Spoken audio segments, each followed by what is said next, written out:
7 видеое ки агар сабти камераҳои назоратӣ намешуд ҳеҷ кас бовар намекард. Салом дӯстони азиз, хуш омадед ба канали Некатоп ва имрӯз бошад мо дар бораи 7 видео гап мезанем ки агар онҳоро сабти камера намекардан шумо ҳатто бовар намекардед дидан он тараф бесад. Барои ҳамин видеоролики имрӯза бениҳоят ҷолиб хоҳад буд. мувофиқи дархостҳои зиёди шумо дар канал обун нашавед, зангуларо пахш намоед, як лайки дигар ва мо ролика сар мекунем. Рафтем.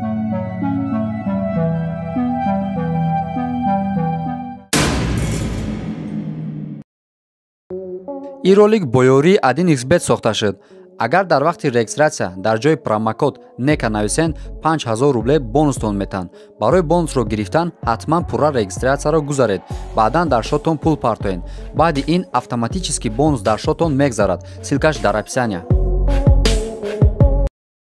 видеое ки ҳозир шумо мебинед дар яке аз супермаркетҳое ки дар ҷопон қарор дорад сабти камера шудааст. дар ин видео хуб дида мешавад ки ногаҳон заминларзае сахт мешавад ва ин фурӯшанда яъне ин духтар бошад, ин харидоре ки дар пеши ӯ истодааст ӯро ба тарафи худ кашида ба зери миз дароварда аз ӯ ҳимоят мекунад. агар чусту чолокии ҳамин фурӯшанда намешуд шояд ки муштарӣ осеби ҷиддӣ медид аз ин заминларза. чӣ тавре ки дар ҳамин навор дида мешавад ларзиши замин сахт аст ва ҳар ашёе ки дар ин магазин ҳаст ҳамашон ба поин меафтанд ва ин ду одам бошад сабр карда дар зери миз меистанд. хушбахтона заминларза он қадар ҳам тӯл намекашад ва ин ду кас ҷон ба саломат мебаранд. воқеан ҳам ин рафтори фурӯшанда қобили ташаккургӯӣ ҳам ҳаст.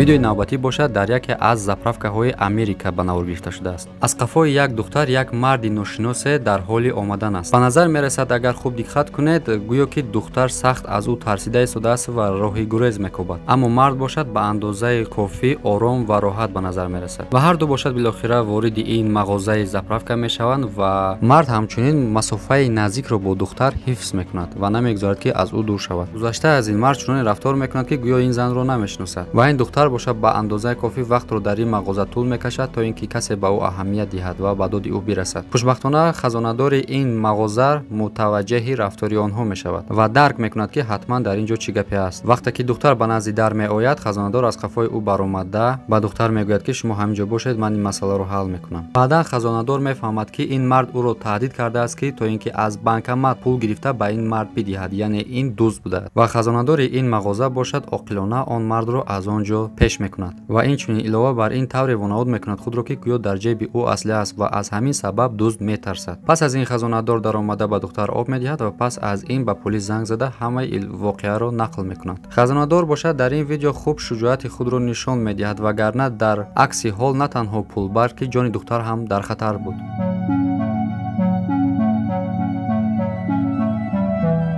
видеои навбатии сабтшудаеро мебинед ки боз ҳам дар як мағоза ба навор гирифта шудааст. марде даромада корманди ин мағозаро таҳдид мекунад ва дар бораи ғорати пул ба ӯ нақша мекашад ва бо аслиҳаи дар даст низ ин занро таҳдид мекунад, яъне ҳамун хазонадори мағозаро. дар ин ҳолат баъзе муштариро низ дар ин мағоза ҳузур доштанд ва худро беканор ҳис накарда барои муҳофизати хазонадори ин мағоза ҳама каса якдаст шуда ин мардро яъне дуздро бо аслиҳааш ладу кӯб мекунанд. ӯро хуб тарбия дода ва инчунин полисро низ занг мезананд ва ин дуздро ба дасти полис месупоранд. тасаввур кунед ки агар ин муштариёни мағоза метарсиданд ва ҳеҷ коре намекарданд, дуз озодона ҳамаи пулҳоро дуздида аз ин мағоза фарор мекард ва инчунин имкон дошт ки ба ҷони духтар низ осеб берасонад. ин шуҷоат ва нотарсие ки муштариёни ин мағоза нишон доданд ба ин мегӯянд шаҳрванди масъул.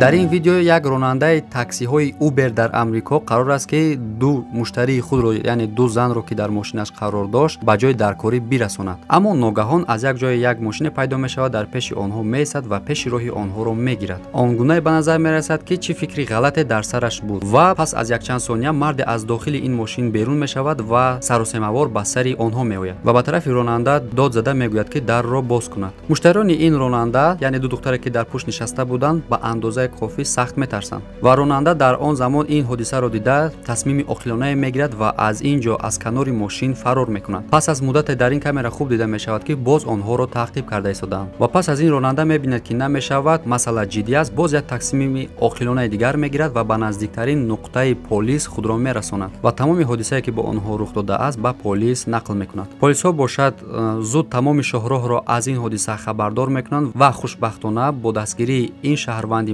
масъул онҳоро дастгир мекунанд. Ин амале ки ронандаи таксӣ нишон дод қобили ташаккургӯӣ аст. Агар ҳамон ҷо ғайр аз гурехтан боз яъне ки дарро боз мекард, шояд ки тақдири онҳо тамоман дигар хел ҳал мешуд.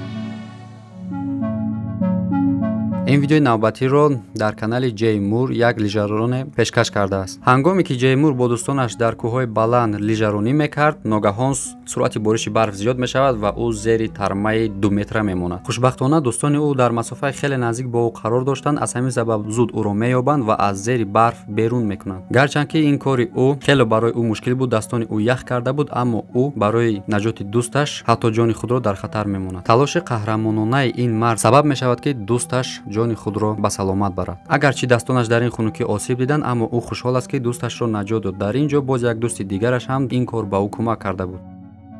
ویدیوی نوبتی رو که میبینید کریستوفر کارلسون در یوتیوب در این کوههای بلند باز هم در لیژرونی ثبت کرده است. نوار خوب اگر اهمیت در این نوار خوب دیده می شود که ناگهان شمال سخت به وجود می آید و تقریبا او به 2.5 متر در زیر برف میماند. دوستان عزیز، کمی خود رو در جای او قرار داده خوب فکر کنید. اگر در جای او می بودید چیکار میکردید؟ در زیر کامنتار فکرهایتان رو نویسید. وقتی که کریستوفر در این حالت قرار میگیرد، او حتی از جای جنبیده نمیتواند و فقط صبر کرده در انتظار دوستانش می شود که به کمک او آیند و حتی فریاد هم نمیزند و میداند که دوستانش حالا به او نزدیک نشدند و بیهوده داد میزند و حجم اکسیژن رو در زیر برف کم کرده قوای خود را به فایده صرف میکند. در عکس حال اگر او کاری را انجام میداد در زیر این برف، سطح خارج شدن اکسید کربن زیاد میشد و هرگز او از زیر برف زنده نمیبرآمد. وقتی حس میکند که در بالای برف کسی در حرکت است، پس از آن او شروع به فریاد زدن میکند. این تدبیر عاقلانه او به دردش میخورد و دوستان او را از زیر برف برآورده جان او به سلامت میبراید و آدمانی که در آنجا بودند موفقانه او را از زیر برف برآورده او را نجات میدهند.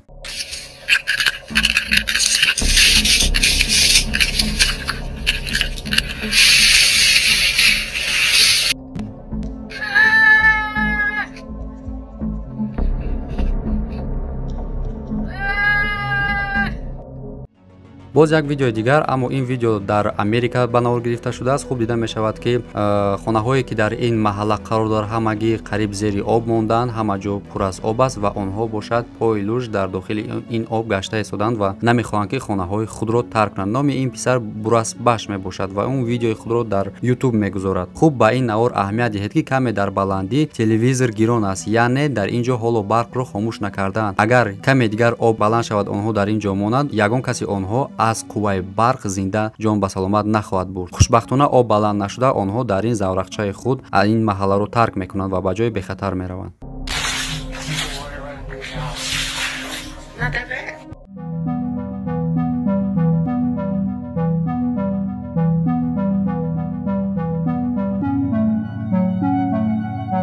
در سال 2018 در ویرجینیا امریکا یک شخص وقتی سحر از خانه بیرون می شود در نزد دری خود یک تلویزیون کهنه شده را می بیند. معلوم می شود که در تاریکی شب کسی این تلویزیون را رها کرده است و رفته است. اما سوال به میان می آید که چرا؟ و باور کنید تا امروز جواب این سوال را هیچ کس نمیداند. صاحب خانه تعجب کرده می خواهد بداند که این کار با همسایه های او نیز کرده شده است یا اینکه تنها با او، و او می بیند که در این محله در نزد هر یک خانه یک تلویزیون سحر کسی گذاشته است. مردم باشد کمی در حیرت مانده از حرکت‌های این مرد نامعلوم به پلیس زنگ زده از وضعیت خبر می‌دهند. پس از این حادثه پلیس‌ها مجبور می‌شوند که در مقابل خانه‌های این آدمان یک کامراهای مخفی گذارند و حتی پس از این حادثه نیز این شخص آمده باز یک تلویزیون در نزد این خانه‌ها رها کرده می‌رود و به طرف دوربین نگاه کرده خیر می‌گوید. از این فهمیده می‌شود که این مرد می‌داند که در درهای این خانه‌ها کامراهای مخفی نصب کرده شده است. تا به حال کسی شخصیت این شخص را معین نکرده است و چرا او این کار را کرده است این را هم هیچ کس نمی‌داند و این یک سری مخفی باقی میماند. اگر کسی از شما در این باره اگر خبر داشته باشد فکرهایتان را میتوانید در کامنتار